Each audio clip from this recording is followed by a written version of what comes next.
नमस्कार दोस्तों, तो सरकारें और राजनीतिक दल जिस तरह से प्राइवेट एजेंसीज का इस्तेमाल कर रही हैं झूठ की फैक्ट्री चलाने के लिए, ऐसे फेक वीडियोस वायरल करने के लिए जिससे कि जो ओपोनेंट है उसका नुकसान हो और झूठ के नाम पर उनको वोट पड़े। आम आदमी का मतलब एक तो कांग्रेस के थे और एक बीजेपी के थे। अच्छा, जब हम उसके साथ कर रहे थे पंजाब वाले के साथ, हाँ वो आम आदमी पार्टी नहीं, वो कांग्रेस के थे। अच्छा। सिकंदर बहल करके थे कांग्रेस के लीडर, यूथ लीडर, उनके लिए।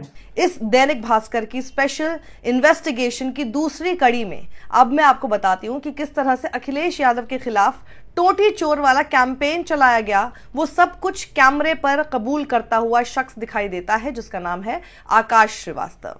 ये टेक क्यूआरटी प्राइवेट लिमिटेड है कंपनी का नाम, जो कि लखनऊ बेस्ड है। इस शख्स से दैनिक भास्कर के रिपोर्टर 15 फरवरी 2025 को मिले और उन्होंने किस तरह के खुलासे किए वो आप पूरा इनकी इस रिपोर्ट में पढ़ सकते हैं। मैं इसका लिंक डिस्क्रिप्शन बॉक्स में डाल दूंगी। लेकिन ये जो अभी हाल फिलहाल में भी टोटी चोर वाला इशू एक बार फिर से जोर पकड़ने लगा और जब भी मौका मिलता है तो इसको वायरल कर दिया जाता है। ये कहां से शुरू हुआ था, कैसे हुआ था, इसके बारे में आकाश श्रीवास्तव क्या बताते हैं, गौर से सुनिएगा और आप समझेंगे कि किस तरह से पूरी फेक न्यूज फैक्ट्री करोड़ों में इस वक्त डील कर रही है और ये आपके साथ धोखा है।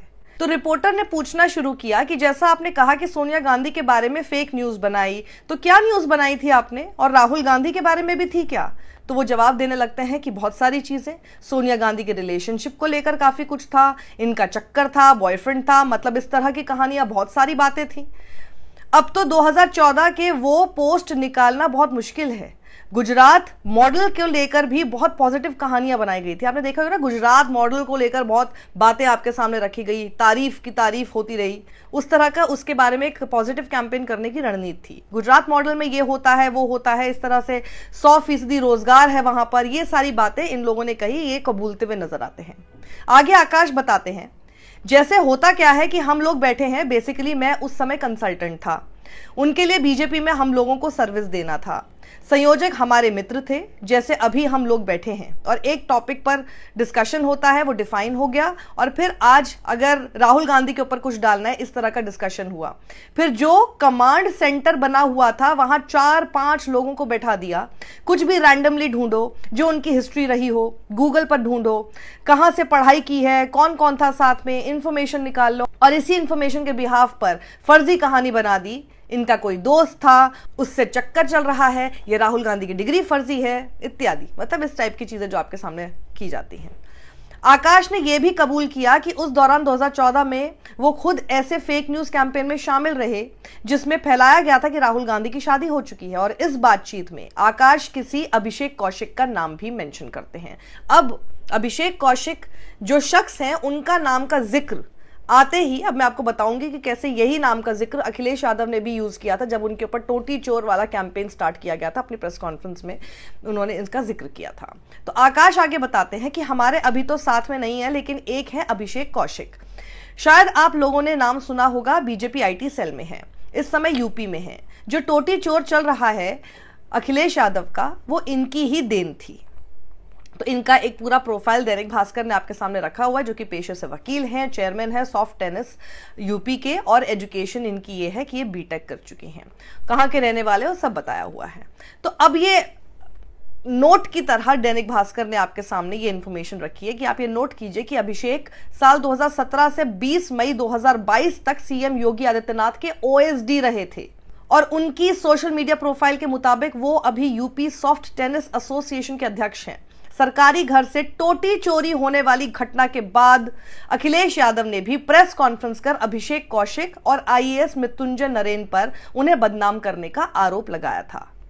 मामला यह था कि सुप्रीम कोर्ट के आदेश के बाद अखिलेश यादव ने जून 2018 में सरकारी बंगला खाली किया था।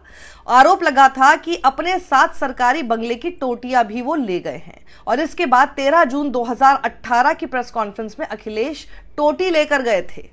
और टोटी इसलिए लेके आया हूं कि अगर सरकार को ये लगे कि कोई टोटी मैं लेके चला गया हूं, सरकार हमारा गिनती में बता दे, मैं पूरी की पूरी टोटी देने के लिए तैयार हूं। मेरे घर में पिछले 1-1.25 साल से 1000 बच्चे आए होंगे। मेरे बच्चों का जन्मदिन मना है। 1000 बच्चे आए होंगे, 1000 में 1000 के बच्चों से पूछ लीजिए कि अगर कहीं भी उन्होंने स्विमिंग पूल देखा हो तो बता दो। बोले हम मट्टी डाल के चले गए, हम तो जनता को सुविधा देते हैं। देख लो इतिहास, अगर किसी ने इतना काम किया हो तो बता दो। ये काम से जले भुने लोग हैं, इन पे अपना कोई काम नहीं है, अपना कोई सपना नहीं है इनका। क्या ये बस स्टैंड बना सकते थे ऐसे लोग? स्टेडियम बना सकते थे, एक्सप्रेसवे बना सकते थे? ये बना के दिखाएं। तो रिपोर्टर ने पूछा तो टोटी चोरी नहीं हुई थी? तो आकाश कहते हैं टोटी चोरी कुछ नहीं हुई थी। अखिलेश क्यों टोटी चुराएगा भाई? जो एम्प्लॉय थे उन्होंने निकालकर इधर उधर कर दी, उठापटक हो रही थी, उसी को उन्होंने टोटी चोर बना दिया था अपने हिसाब से। सोचिए, और आप लोग भी फिर उसमें शामिल हो जाते हैं। आकाश ने यह भी बताया कि जवाहरलाल नेहरू, रॉबर्ट वाड्रा और प्रियंका गांधी के लिए भी नेगेटिव कैंपेन बनाने का वो हिस्सा रहे हैं और ये सभी कैंपेन 2014 में चलाए गए थे। और इतना ही नहीं, अमित शाह भी इस तरह के जो क्लिप को इधर से उधर करके जिसका मतलब चेंज किया जा सके, इस तरह की बातों के शिकार हुए हैं। तो जिस तरह की फैक्ट्री दी गई है उसका शिकार खुद भी होने लग गए हैं। 2014 से इसकी शुरुआत कहां से की गई, किस पार्टी ने सबसे ज्यादा किया, सोशल मीडिया का इस्तेमाल कैसे इस तरह के कंटेंट को वायरल करने में किया जा सकता है जिससे कि फेक न्यूज और किसी की इमेज खराब की जा सके, ये सबके सामने जग जाहिर है। उसके बाद ओपोनेंट्स ने भी सीखना शुरू कर दिया, उन्होंने भी अपने कुछ ओपोनेंट्स के खिलाफ ये सब करना शुरू कर दिया है। लेकिन इसमें भला किसका हो रहा है, नुकसान किसका हुआ, इसके बारे में एक बार बैठ के सोचिए। नुकसान पॉलिटिकल लीडर्स से ज्यादा ना आपका हो रहा है, क्योंकि सब कुछ झूठ की बिसात पर बना हुआ है। और फायदा उन लोगों का ही हो रहा है क्योंकि वो लोग झूठ के सहारे आप लोगों को आराम से मूर्ख बनाने पर तुले हुए हैं, बना भी चुके हैं और आगे भी बनाते रहेंगे। बिल्कुल इसी तरह से तो ना, जहां आप किसी काम का हिसाब उनसे कभी नहीं लेंगे, आप सिर्फ उनके झूठ में आकर अंधे बन जाते हैं और बस अंधभक्त बन के वही सब चीजें करने लगते हैं जो वो आपसे चाहते हैं। इस तरह घुमा के बता, सीधे बताओ ना, हमने इस फेक न्यूज और फेक मॉक वीडियो बनाने के लिए एक कंपनी क्रिएट की है। हमारी चीज वही है, बट सामने दिखा नहीं सकते चीज को। अभी बीजेपी के लिए आपने दिल्ली इलेक्शन में किस तरह के फेक न्यूज बनाए थे? कांग्रेस और ये जो है आम आदमी पार्टी का, कि मतलब इन पर सबसे पहले कैंपेन चला था कि जब पिछली बार आया तो चोर चोर बहुशेरे भाई वाला कैंपेन चला था। लेकिन इसका कैंपेन ये था कि अरे कौन पूछता है यमुना जी को, मतलब ये थे कि केजरीवाल खड़े और बोल रहे कि यमुना जी कौन पूछता, मारो बोलने से कोई वो थोड़ी ऐसे आप सोचिए, कॉलेज के स्टूडेंट्स का इस्तेमाल किया जा रहा है 100-200 रुपए में कि वो किसी भी फेक जो पोस्ट्स हैं उसके ऊपर जाकर इंगेजमेंट बढ़ाने के लिए कमेंट करें। जो घर बैठे हुए बेरोजगार हैं उनको ये काम दिए जा रहे हैं। ये काम करना चाहेंगे क्या आप? यानी देश भर में झूठ फैलाओ और उसके लिए पैसा दिया जाएगा। नौकरियां, अच्छी नौकरियां जिसमें आप अपना सिर उठा के जी सकें, वो जनरेट करने के बारे में बिल्कुल नहीं सोचा जाएगा। बस कैसे भी हम सत्ता में काबिज रहें, फिर चाहे उसके लिए किसी की भी इमेज खराब करनी पड़े, किसी का कैरेक्टर असैसिनेशन करना पड़े, कितना भी झूठ बोलना पड़े, और किसी ने कुछ ना भी बोला हो तो डीप फेक के सहारे वो उसके मुंह से बुलवाया जाए।